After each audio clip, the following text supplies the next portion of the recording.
Hello, and welcome to the Project Good podcast. I'm your host, Anne-Marie Hilton. Project Good is a social impact podcast interviewing experts and advocates about the pressing problems that we face globally and hearing how they suggest we move forward in the future. The Project Good podcast is brought to you by Project Good Work. The goal of this podcast is to inspire people and organizations to develop a mindset that can move others to positive action regarding the complex social issues facing people on the planet. For August, we're focusing on travel. Today, I have the pleasure of interviewing Caramel McCoy, founder and owner of Women Travel Abroad, a boutique travel company focusing on solo women travelers who are 35 years old or older who want to travel in style and go to dream and bucket list destinations and share the experience with people who feel like longtime girlfriends. Ms. McCoy has traveled to almost every continent on the planet and has encouraged and taken hundreds of women travelers on experiences and to places they never would have dared to try or go before. Let's get into the interview.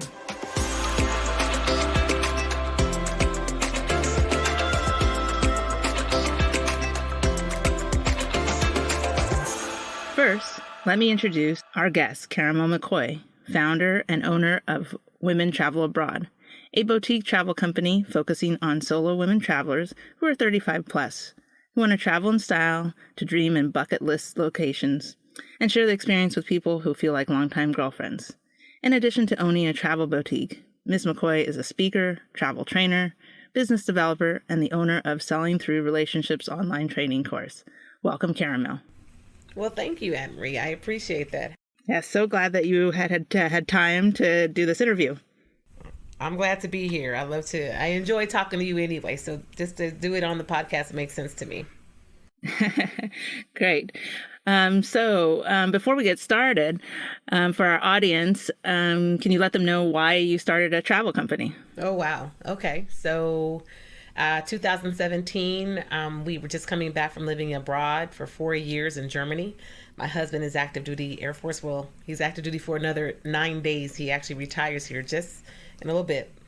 But anyway, he was deploying for a year to Qatar, and I was going to California for a year. And I thought, I don't want to go get a job. And I know how to do this travel thing. I wonder if I can get a bunch of ladies who want to travel with me. So I hosted a meetup at a Chick-fil-A, printed out a wonky one-page flyer and said, hey, y'all want to go with me to Amsterdam and to Paris? And they were like, let's go. And it took off from there. That sounds great. You make it sound easy. Yeah, so people have said that before, but here's the thing. When I started, I didn't know how big it could be. I'll tell you, I didn't start it because I felt like, I'm going to just, continue to take a billion trips. I had in mind that there would be travel training involved, and I also had in mind that there would also be people who were like me, wanting to host small group tours and not do the big, 50 people deep, on a big bus.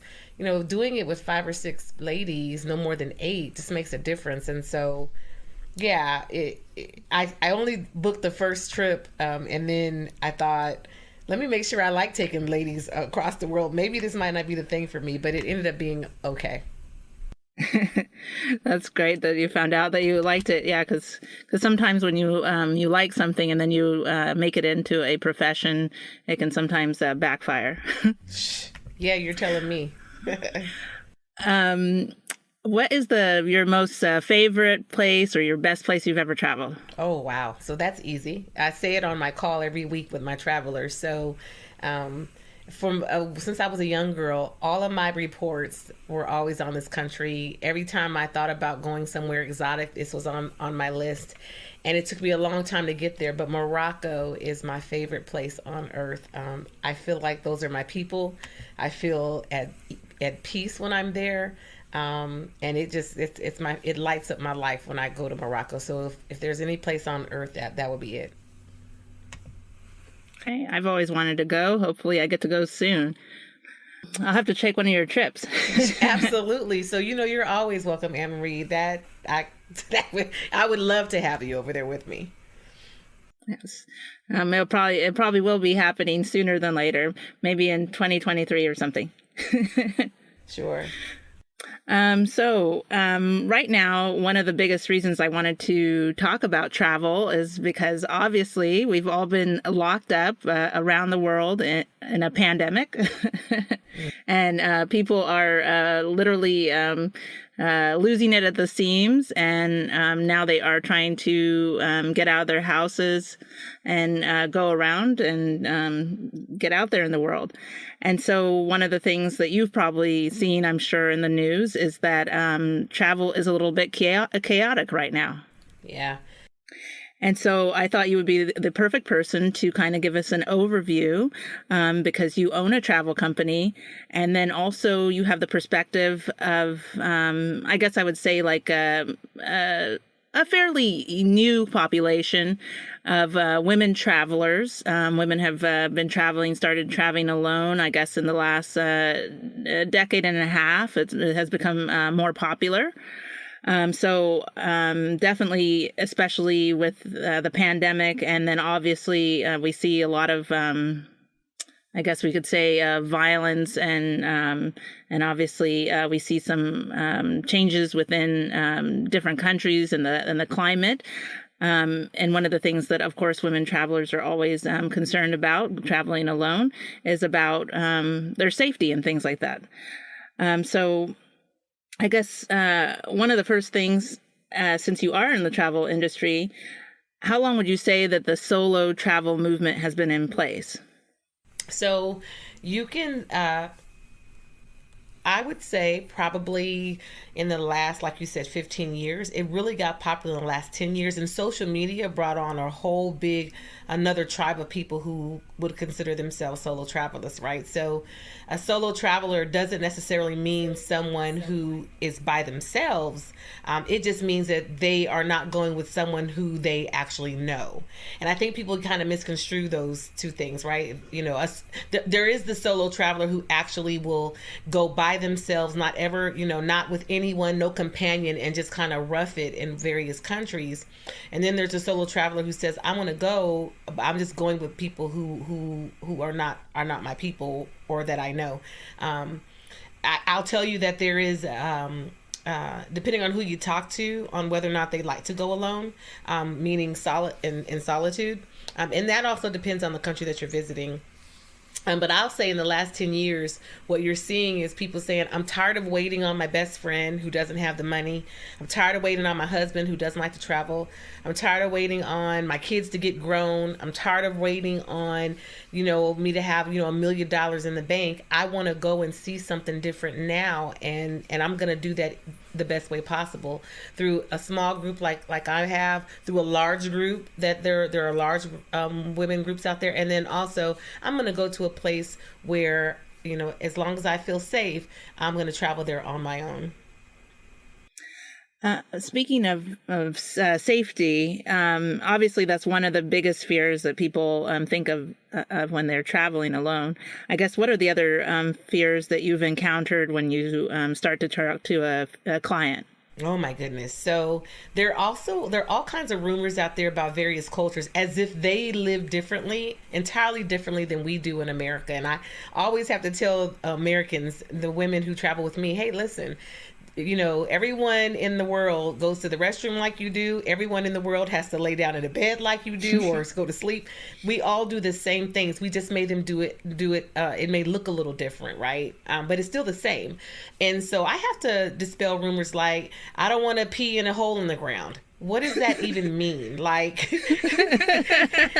where are you going that has to be? And if that's the case, then you obviously don't need to go to that place, right? Like, I've heard people say, I don't want to have to wear, the big hijab and everything all over my body and face when I go to that part of the world. Well, I'm not taking you to the back roads of Iraq where, you're right? Like, we're going to be traveling in places where it's a pretty Western type of culture. And the people who wear those type of, wear that Muslim garb, those people are doing that by choice. And so, I just kind of have to just, a lot of them, depending on the region, but I have to kind of just let them know that, what you're getting in those other countries is an authentic look and view into how they live their lives. And it's not wrong.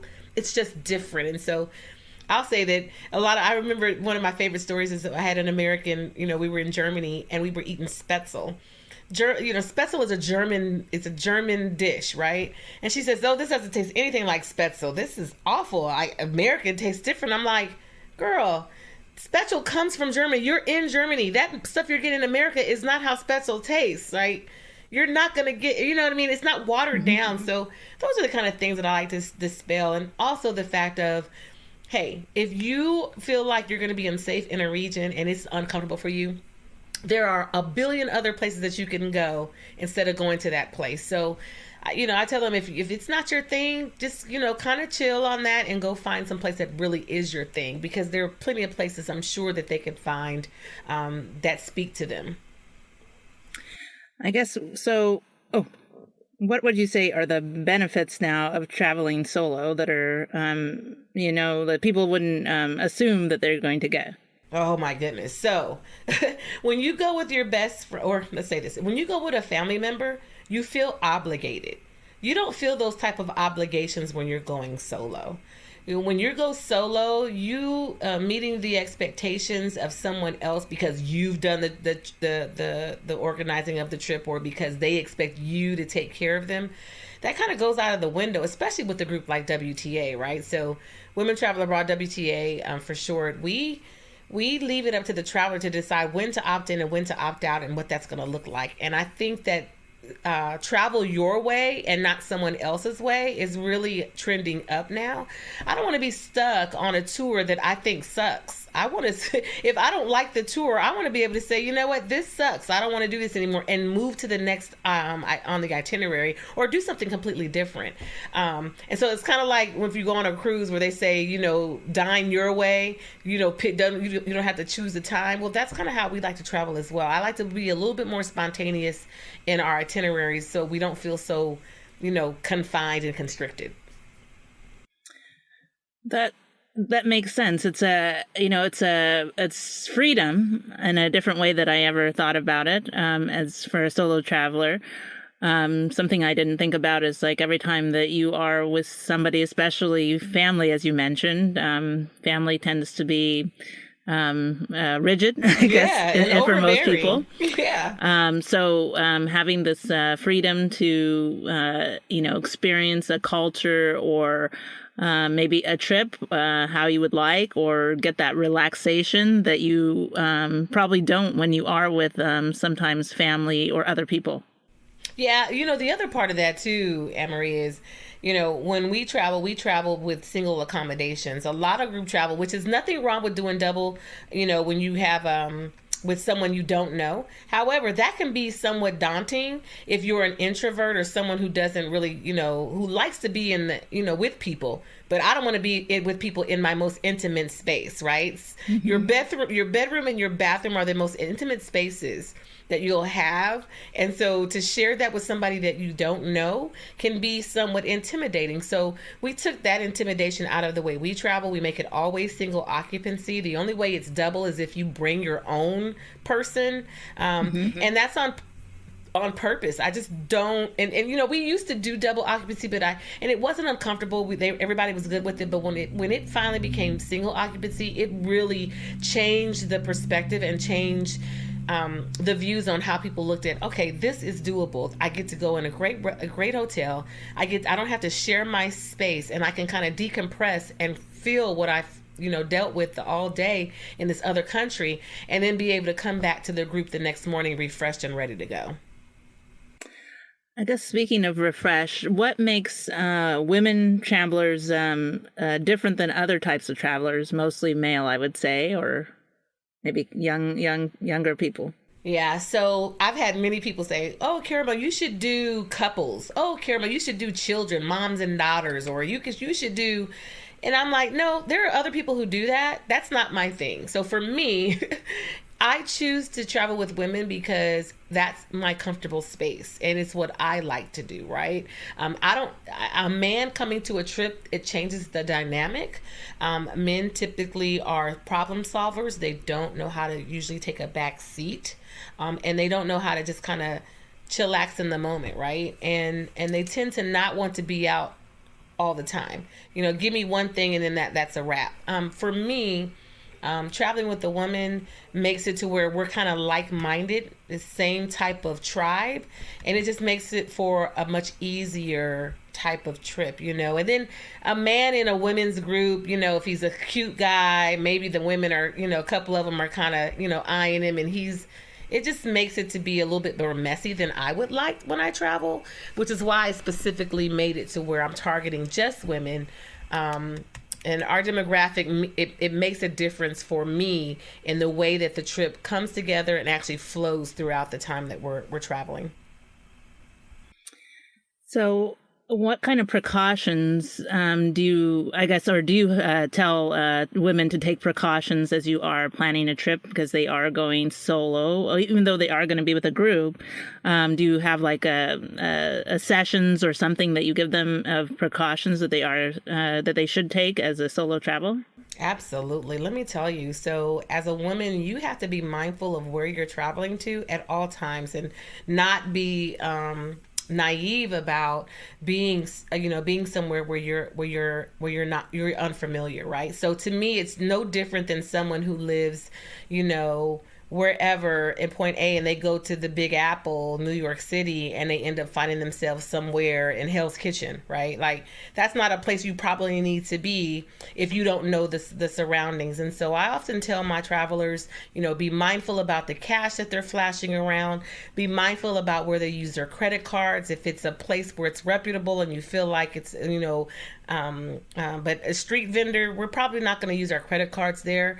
We're going to be mindful in how we're dressing when we're in certain parts of the world. We're going to be mindful about how we speak to people. I think Americans are spoiled in thinking that they can just tell everyone how it is, and that's really not the way the world is. And so I oftentimes have to calm them down in understanding that the culture is different. I remember having a lady, we were in Amsterdam, and she was griping about how she had to wait for her salad, and how did she get her hamburger before I got my salad? What does it take to put some lettuce in the bowl? And I remember thinking to myself, okay, this is an American thing. So I said, would you like another glass of wine? Because we got this table all night. I'd like for you, just relax. That salad that you're about to get, it's going to be the best salad you've ever had in your life. I can guarantee it. But it takes a little while to get those fresh greens. I'm sure they probably came out of that garden. You see it over there? And she was like, oh, I didn't even think of that. And it was the best salad that she'd ever had. It was a great yogurt dressing, and she was amazed by it. She had a glass of wine, and I was able to change a little bit of that perspective that everything has to be done immediately and on time, and customer service, right? It's just different. Mm-hmm. So I kind of try to keep those kind of thoughts in perspective when in terms of a solo traveler going anywhere out of the country for the first time. I guess, is there an ideal person that would be great as a solo traveler, or is solo traveling for everyone? Oh, shucks. Yeah, so it's not for everybody. I have had my best friend has never come on a trip with me, even though I'm, going to comp it, right? She's going to come with me. All she has to do is just come. And she won't, because she's not a solo traveler.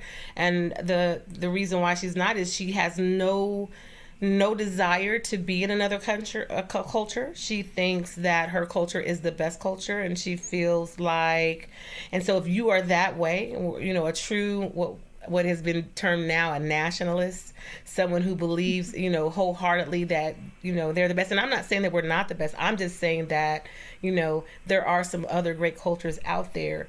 If you are not one of those folks who likes to peer into the lives of other people, then it probably isn't the best thing for you to do to travel somewhere. Now, that being said, if you're a naturist, that maybe you would go to a place where there aren't many people, but there's just nature.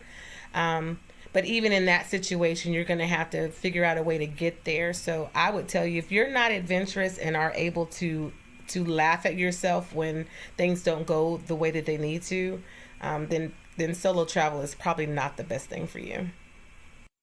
Okay. That's definitely something to consider. I'm thinking of some friends of mine now that I have never taken trips for, because what you mentioned, I saw some similar characteristics in them. Yeah. Yeah. Now to turn the conversation a little bit to what's currently going on in the industry, and of course dealing with the COVID virus. How would you say that the COVID pandemic, I guess it's still going on. Obviously, in the U.S., we've been a little bit more lax now that we have a vaccine going out. But how would you say the COVID virus has changed the travel industry? Oh my goodness, it's upside down, and so people who are leery about going on a cruise ship, the cruise industry is taking a terrible nosedive, right?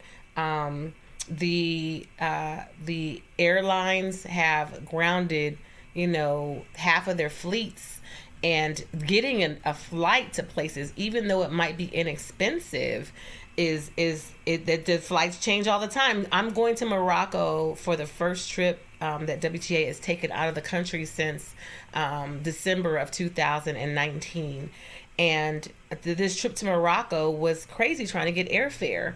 The airlines are changing the flight times. It seems like every other day. I found that we couldn't fly through Europe to get to Morocco, which is what you typically do. I had to fly directly to Morocco. So that means I had to buy a domestic flight to get to JFK in New York, and then had to take a JFK flight directly to Morocco. Otherwise, I couldn't go through Amsterdam to get a flight.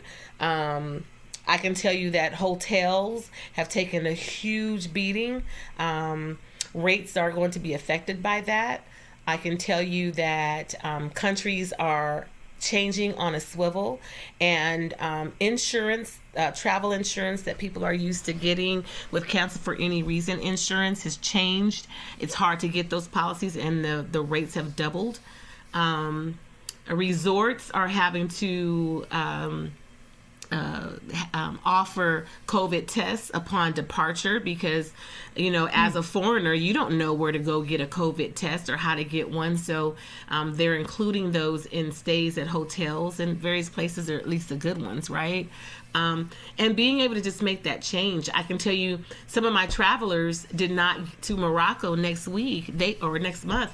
They didn't get the COVID vaccine. Well, if you have the vaccine, you can come in no problem without a COVID test. But that's not the case for those who didn't. You have to have a negative COVID test within 48 hours of the results, which is a whole lot. That's not a lot of time when you're traveling from America to get to Africa, and having the results in hand. It's mind-boggling how much of that has changed. Now, there are countries that have invitations to travelers who still want to come. So I always like to dispel the rumor that nobody's traveling anymore. That's not true. There have been people still traveling through the pandemic like there was no pandemic. But they've also had to abide by all of the rules from the different countries to which they're traveling to. So if you do your research and you make sure that you stay on top of the country information for wherever your destination is, you'll be good to go. One of my favorite ones is Croatia.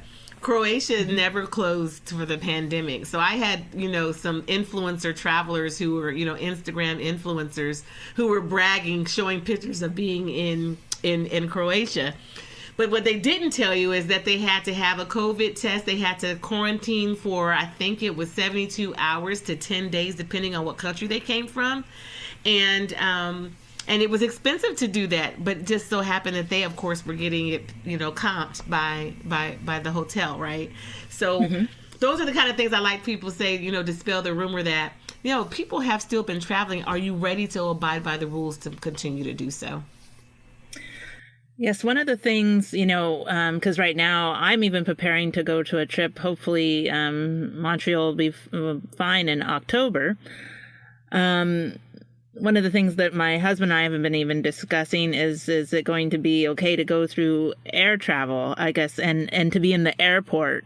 I guess, how are you making people feel comfortable about getting on a plane again? Okay, so I'll tell you this, Emery, and this is a true statement, and I say it to my travelers. I am not in the business of convincing anyone to go anywhere. So for me, I let everyone know up front, if you are super scared and you have anxiety about making a trip, then you should not make it, period.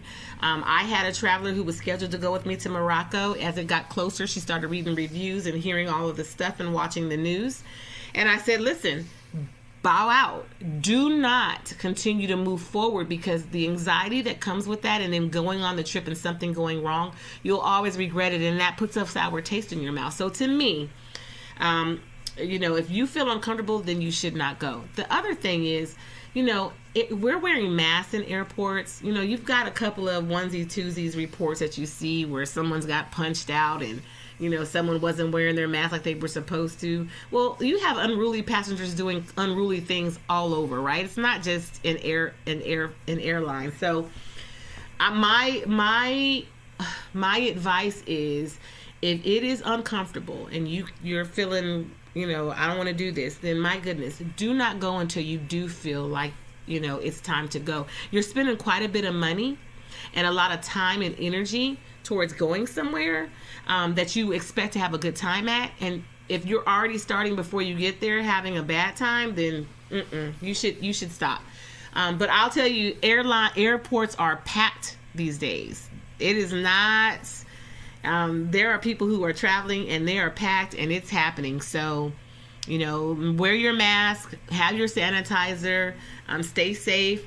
As soon as you get out of the airplane and go to your hotel, get showered up and get cleaned up and move on. What would you say is the best place for travelers that are planning to travel or already traveling to get the best information regarding the infection status of different parts of the world that they're traveling to? Great question. So I think that going through the State Department is a great resource. A lot of times the State Department is up to date. However, you have to be country specific and region specific. So while if I go to Morocco, Marrakesh is okay to travel to, Fez may not be, right? So you want to be mindful of that. The other website would be going to the CDC, that has up-to-date information about COVID and what it's doing in various parts of the world. Not just COVID even, but also other infectious diseases that are affecting different regions of the world. The World Health Organization, or WHO, is a great resource. And then, to me, the top priority resource for any place that you're going to travel to is the tourism department of the country in which you're traveling. My goodness. That's where you're going to get your information. And typically I start, like for instance with Morocco, I started with Royal Morocco Air. And the reason why I started with them is because they're the airline flying to and from the country. So if anyone has to be up on those rules, it has to be them. And I also use the Moroccan Tourism Department. And I'm not talking about going to Lonely Planet or any of these forums that you might go on. That is absolutely not a place to get good information. What you hear there are a lot of rumors and innuendo and, oh, it's like this and my friend told me. No. Always go to a government site or well-respected airline for the country in which you're traveling to, because that's where you're going to get the most up-to-date and valid information. So with all these changes that are happening due to COVID and the pandemic that is still raging pretty strongly in countries like India, what are the most innovative things that you've seen that the travel industry has started implementing? Okay. So I like having the COVID vaccine and being able to get the COVID testing in the airports for your departures and arrivals. I like that they have with some countries like Belize, they call it gold standard, which means that this hotel has been vetted to make sure that they are, having the traveler's best interest in mind. And so they cling to the specific standards of what the CDC guidance would be or their respective disease control departments would be. I know in Mexico, if you travel there, if you do get COVID while you're there, there and there's a negative test, they will allow you to stay at the resort on them while you're recovering. Now, it's going to be a different room than you stayed in when you were paying for it. It still is on the result, and they'll bring you food every day until you get a negative test and are able to fly back to America. So that's also a plus. And then the other part is being flexible. If you're traveling with me to Morocco, I've told my travelers 100%, you're going to need to be flexible. And you're also going to have to take responsibility for whatever that looks like in terms of your travel. So if you get to Amsterdam and they say that you can't get to Morocco because they literally just changed it while you were in mid-flight, that's not going to be a responsibility for anyone else. You're going to have to own that and understand this is the luck of the draw for traveling during such a, monumental time. So as long as my travelers know that, and I've made sure that I tell them that, and I tell anyone who's traveling, as long as you keep track of and understand that the onus is on you, then you'll be fine. Well, that's a good way to get people, taking responsibility and not feeling, victimized by the situation. Man, I will tell you this, Anne-Marie, one of the worst things, during COVID affected most travel businesses in a major way. As a matter of fact, the travel industry, 1 out of every 10 jobs is in the travel industry. And people don't realize in travel and tourism and hospitality. And, you're talking about it rippled through, right? And then the other part was you got a lot of tourism companies and businesses that went out of business, that they just couldn't stand up and keep going. My business itself took a huge hit, a $45,000 hit because of, booking hotels that went out of business or tour companies that went out of business who, just didn't make it. So that whole victim thing and what Americans feel like is real customer service is not me having to say, oh, I'm sorry for you. The COVID, it's not refundable. I've got to change my policy because something has happened to you. Now, again, I split the difference with my travelers, which was more than a lot of travel companies did, but I still got kind of slammed by people thinking that I was supposed to do what's right for them and give them all their money back when, hey, you took a risk and you knew the risk was hard. You didn't get insurance. That's going to be something that you have to deal with, Yes. Speaking of the hits that the industry has taken, I know for one thing, there's a lot of different things, but one of the things I know that are contributing to the delay of flights is that for pilots that were not flying and staying at home with everybody else from the pandemic, that the airlines, depending on who they worked for, they would have to kind of reinstate themselves so that they would be up to par. Mm-hmm. Other things that I've heard that have hit the industry are everything from even when you're in the airport and you're waiting for your next flight, the places that you eat or don't have workers. Yep. Also, I remember reading an article about they couldn't even get people to take the janitorial jobs at the airport. So I know that the industry itself has been hit in a way that like it never has been before. Shucks. So the guy who does the peanuts for the airlines, he had a warehouse full of peanuts that he couldn't even sell. So what does he do? If his whole business is solely dependent on selling to the airlines and the airlines aren't flying, what happens to that business? The guy who owns all of the parking spot places, where you park your car and then they shuttle you to the airport, he literally lost 60% of his business. He had to lay off 75% of his staff. There was nobody parking at the parking spot. So, the ramifications is far reaching, and you're talking about all the way down to, like you just said, people who are working at the, Aunt Annie's pretzels in the airport. If there's nobody there to buy them, why do I have you staffed? So yeah, it's pretty bad on all of those fronts. Do you think, Is the industry going to recover quickly, like some things have been recovering quickly after the pandemic, or do you think this is going to be a long game? Oh, this is a long game.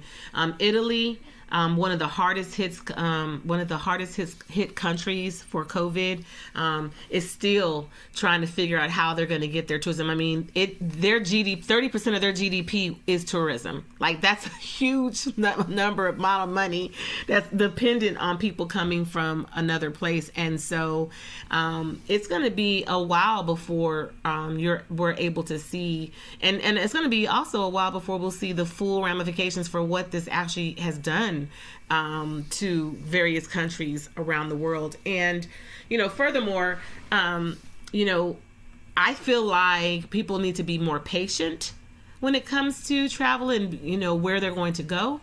They have to be diligent about, their expectations. And no, I think that we're gonna see lasting effects of this for quite some time. What I'm seeing right now, for instance, I don't know if you've checked on rental cars lately. It costs you usually $199 to $109 a day in small places, up to $200 a day to rent a car. People are like, how in the world is this? Well, people like Enterprise, I think, or Hertz, they had to file bankruptcy. They had so many in their fleet with nobody driving them. That was a wrap. They were cash strapped. They had to sell off a lot of their fleet. So with less supply and more demand comes, right, higher prices. So yeah, so it's a lot. Yeah, no, I saw about the car rental shortage and how much it costs, and especially one of the big places that has been hit is Hawaii. Yeah. Everybody in the U.S. was trying to they're like, well, if I have to be here, I might as well be in Hawaii. But I know in Hawaii, people there are trying to say there's nobody working here anymore to help you. Right. That's funny you should say that. I just announced a trip to Hawaii. We put one together for Christmas, right before Christmas, and that price point, I couldn't believe it. I had looked at that a couple of years ago, and I think it was going to be something like $2,800 to $3,200.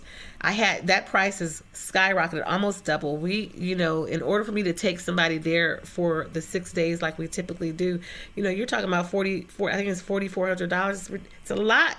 But that's how much it costs. And so my husband always says, it costs what it costs. There's nothing I can do to change that. And so how bad do you really want it? And I think that's going to be the key.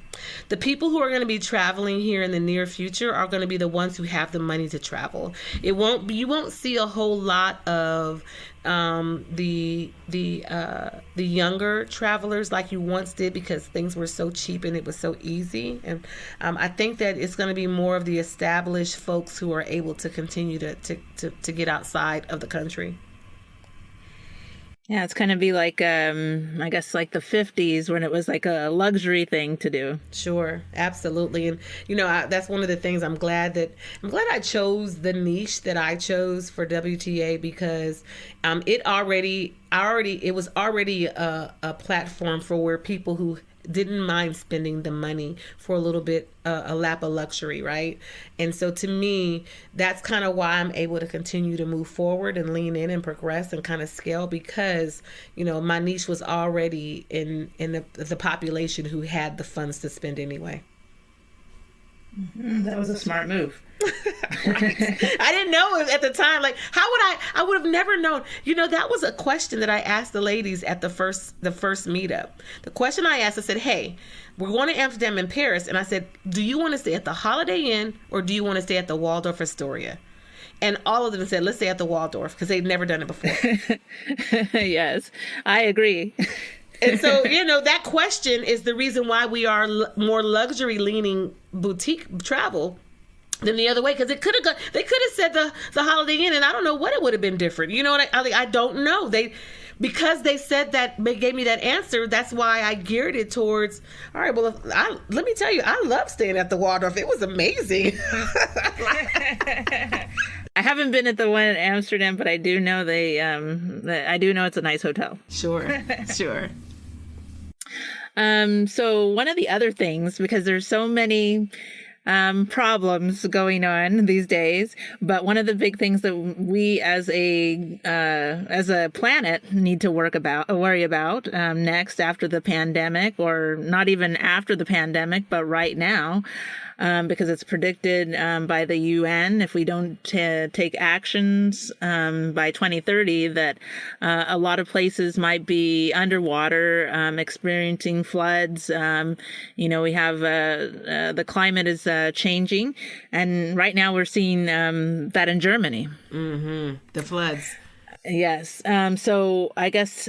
How have you seen climate change, I guess, affecting travel now, or is that not something that you have necessarily seen? Most definitely. So I'll tell you this. So, my heart goes out to those folks in Rhineland-Palatinate. So, because that's where I used to live when I lived in Germany, right? And Rhineland-Pfalz is one of the states in Germany. So that's near and dear to me. I know people who have been affected by that, and I think that that's awful. And it really is a testament to what climate change can actually do, depending on where you live at, right? So you live in Southern California, the droughts. Mm-hmm. Imagine, I remember 25 years ago when I was a kid, even maybe longer. I remember when I used to be a kid going to visit my auntie who lives in California in Pomona. I remember the red flowers and how green it was. Like when I got back to Southern California, I was like, what in the heck is this place? It looks like the desert, and it didn't used to be that. It used to be the valley. Do you know what I mean? Mm-hmm. So when someone is saying that they don't get it or they don't see it, well, open your eyes. I can't even imagine how you couldn't. So it's affecting our travel to Iceland. It's affecting travel to various places where the pristine, just the place is pristine as you want it to be, is being affected. So as far as travel is concerned, places like Machu Picchu, where there's going to start just ordering, and you'll have to order a way to get there. Places like the Galapagos Islands, where they're trying to keep the natural habitat, where they're going to start limiting any travel to those places, which goes back to me saying that the only people who will, typically be able to afford to go then are the ones who can afford to buy one of those spots, right? Because it's limited. So I think that, I tell my travelers all the time, hey, when we go to a place like Machu Picchu or to a place like Belize, when we're using those foreign shampoos and those foreign soaps and bringing it into an ecosystem that is not used to that, you are affecting that ecosystem, right? So those are the kind of things that I want my travelers to be mindful of. And I always, depending on which trip we're going on, I make sure that I give them that information so they can kind of think, oh, I never even thought of that, right? I never even thought that my charcoal toothpaste might affect the ecosystem when I'm traveling somewhere. My plastics and throwing them away. All of that matters. Mm-hmm. All of that matters. So yeah, I try to do my best to educate my travelers on the place that we're going. I guess you just already covered something I was going to ask you, is that, how can people travel more responsibly? Actually, you brought up something that I haven't thought about. I'm glad that I am one of these people who had already gone organic with my beauty products and my soaps and all of that long ago. But I really wasn't, I didn't think about it from an environmental standpoint. I was just thinking of it in a selfish sense for my skin. Yeah. I didn't want to put that kind of stuff that I couldn't read on my skin. Right. Yes, I guess that is definitely something that all of us should take into account, is like, what are we doing when we get those little mini travel shampoos and the soap that we're using and the toothpaste. Yeah, you've just enlightened me. I never even thought about that. Oh, it matters 100%. Imagine the people who are going to those rainforests and they're thinking it's harmless, right? It's just shampoo. Well, imagine that place that's never been introduced there. How do you know how that's going to affect any of those chemicals are going to affect the ecosystem there? I mean, all of that is part of being mindful about your role in the world. Like, and I get it. It's everyone doesn't think about those things, but me as the person who is educating the people and who are doing it and is organizing this travel, I feel like it's our duty as that travel agent, and I'm not a travel agent, but host or concierge or whatever you want to call yourself. If you have anything to do with the travel industry, you absolutely have to engage your traveler and to educate them about what's happening. Yeah. So, yeah, because, everybody's always thinking about like, don't fly on a plane because of the carbon footprint. But these little things that we're doing with our plastics and everything make a much more, a bigger difference than we think, because, our plastics end up in the ocean, the water, in the landfills and all this stuff. Yep, this is true. I guess one of the things, these are things to help people. So how far in advance should people plan their trips these days? Oh my goodness. So look, I just announced a trip to Hawaii that's happening in December. I just announced it, I think, 2 weeks ago. So what is this? This is July, August, September, October, November, December. So that's 5 months. Typically, that's about the time that my trips sell out, is about 5 or 6 months before the trip. But I usually try to have them available a year out in advance. These days, my goodness, I just tell people to book it still in advance 6 months, but be prepared for the changes to happen. That's what I'm telling everybody, and kind of go with the flow, right? That's what I'm saying. If you are able to be a spontaneous traveler, that's even better. I thought about getting into that kind of niche. Like, wonder if I said, hey, let's go to Niagara Falls, even though Canada's not open right now. But I'm just saying, if it were, right? Oh, I wonder if we just go to Belize, in 2 weeks. I just have to be mindful that everyone can't jump up that way. And so I still feel like, 5 to 6 months is a good time. Okay, great. What would you say are your 3 top predictions for travel in 2022? Okay.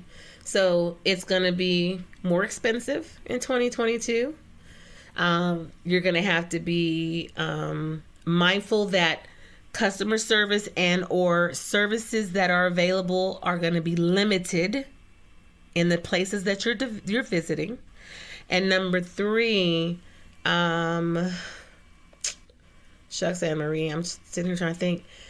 You won't be welcome in all places around the world like you once were. So I believe that wholeheartedly. I have not, you don't hear about people saying they're going to Asia, because Asia's like, we don't want you. It's not a bad thing. We don't want you. You need to wait. We're still not out of this. We don't know. You guys are, a little bit more irresponsible than we are. So no, stay where you're at. This is true, as we were the leaders of the virus.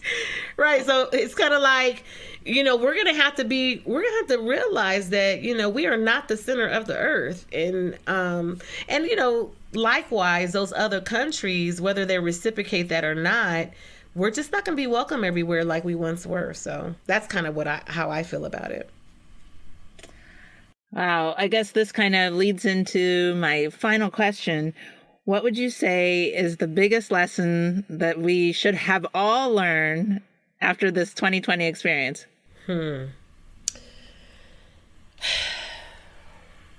So I've learned quite a few lessons, right? I've gone through quite a bit. I've gone through ups and downs and twists and turns. But I would say that if I had to narrow it down, what is the biggest lesson? It is that that the world is fragile, and the people in it have to be mindful of their role in terms of everyone around them. And I think that not enough people worry about their role in any situation. They're always talking about what somebody else is doing. And I feel like we should own our role, right?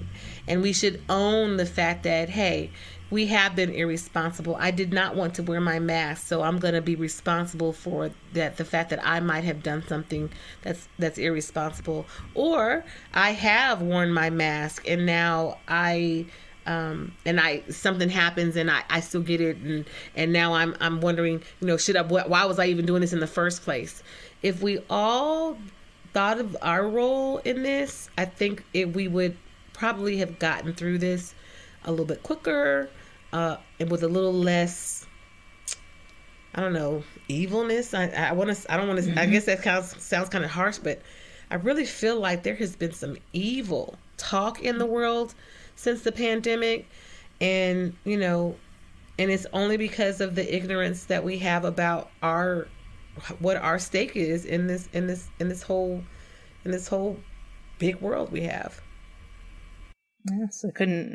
You said it better than I could ever have imagined. Yeah, no, evil. I think evil is the right word. Yes. Yeah. Thank you so much for your insight. I definitely learned a lot, and now I will definitely think a little bit more about what I pack, and when I go to other countries and places that are more pristine. So thank you once again. Oh my goodness, Anne-Marie, thank you so much for inviting me. I appreciate it. This was good conversation. I can't wait to hear it back. Yes, I'm sure it's going to be wonderful. All right. So thank you, Caramel, for your time and insight. If you would like to learn more about Caramel or book a trip for 2022, go to womentravelabroad.com. If you have a passion for an unserved community, a social justice problem, or simply want to change minds, contact Project Good Work at projectgood.work to start your project of change today. To our listeners, thanks for tuning in to Project Good, where we are focused on what matters.